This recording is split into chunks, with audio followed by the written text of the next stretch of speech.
Hello my crafty friends, it's Donna here.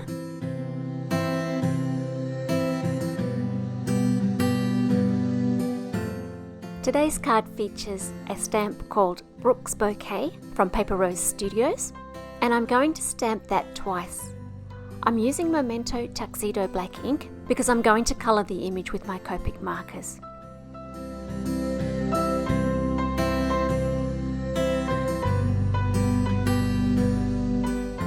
Once I've stamped the image, I'm going to make a mask. I've put a little bit of plastic into my stamping tool that I can stick the mask to, and I'm using post-it tape. You could use post-it notes for this as well. I'm just using the leftover Memento ink from my stamp to make this mask.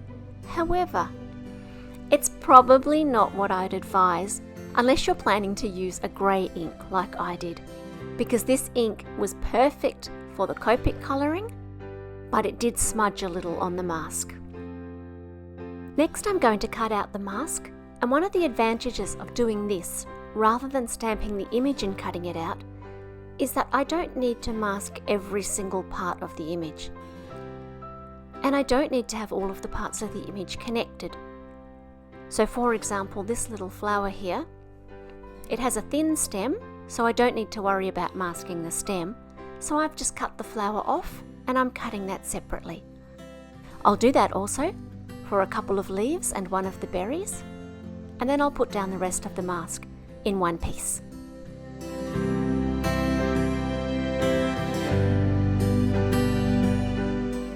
The other thing about cutting a mask is that you can cut off any bits that you don't need to mask. So some of the little berries I cut off entirely, but also you can cut into it. So for example here, where I have a little bit of background in the middle, I can just slice the image apart, cut out the piece I need, and then put it back together again when I stick it down on the page. You don't need to be too precious about the mask.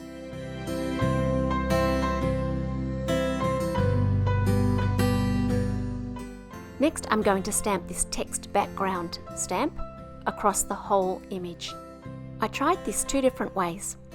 I thought initially that I would like a second generation stamping, and I tried this on some scrap paper and it worked beautifully, but when I went to do it on the card, you can actually see the remains of that attempt there. It was just too light. So this time, rather than inking the stamp up heavily, I've just run the stamp pad gently across the stamp, not pressing too hard and not getting things too even. I don't want the background text to be particularly legible. I want it to just sit in the background. The ink that I've used is called Misty Morning from Altenew, and I've got it as part of a little set of 4 mini ink cubes.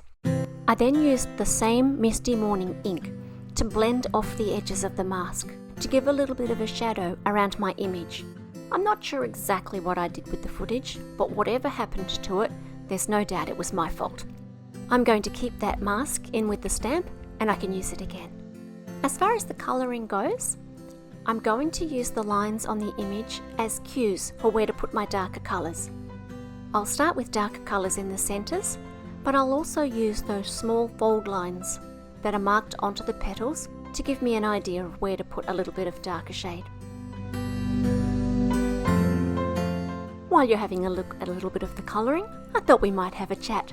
It's been a busy month for me. Those who are new to the channel may not know, but I live in Japan, and I've been studying Japanese fairly hard for the time that we've been here, and that culminated in me sitting a language proficiency exam last month. And I have no idea how I went. I can't even remember the exam, it was so frantic while it was on. But the study has stayed with me, and I'm now able to do things in Japanese that I wasn't able to do before, and I'm really enjoying being able to read novels and understand even the junk mail that comes to the door. So that's been a big adventure that's been happening slowly over the last couple of years. It's the last exam you can do, so if I've passed this one, there simply aren't any more. I need to wait another month to find out how I went. The other big thing that's been happening is that my husband and I are getting ready to move back to Australia. And so, in amongst all of the study and the end of year excitement, we're also trying to think about what we need to pack and how we're going to get our belongings back, and also organise getting a house set up for when we arrive in Australia. We're also trying to cram as much as we can into our last few weeks here before we head back. All in all, it's keeping me very, very busy. My life here in an apartment in Tokyo and my life living in rural Australia are so different. It's almost hard to imagine what things are going to be like when I get back. Also, if anybody has tips for packing up a craft room and moving countries, that would be much appreciated.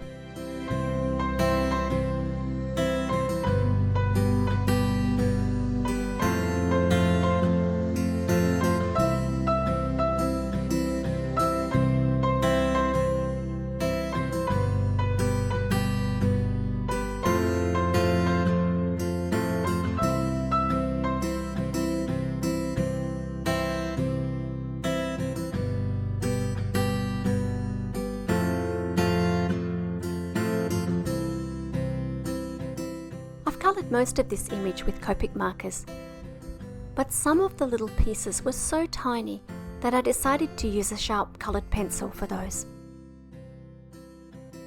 As well as that, I've used some white gel pen to add a few highlights to the centres of the flowers and also a little highlight on those berries.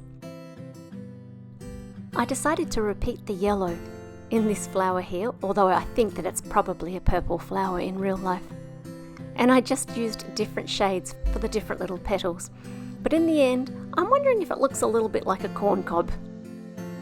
Those of you who've been around for a long time know that my son composes the music for this channel, and I have exciting news on the music front. We have some new music.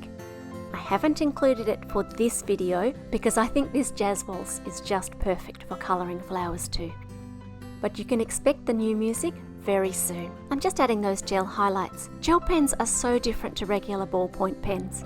I find that I need to move the pen slowly and press lightly, and I use the side of my thumb just to get the ink rolling again.